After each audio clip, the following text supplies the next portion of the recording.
మార్పులేని మత్సరపడని ప్రేమ చూపించినావు.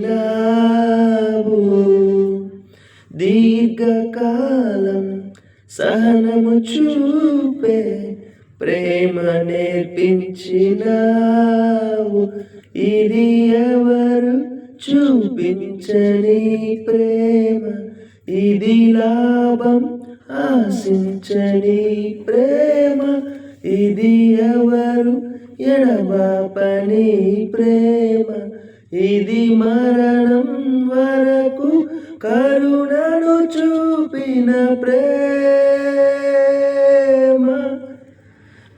కంటి పాపను కాయురెప్పలనను కాచడి యేసయ్యా. చంటి పాపను కాయురమ్మల మము కాచడి మాయ్యా.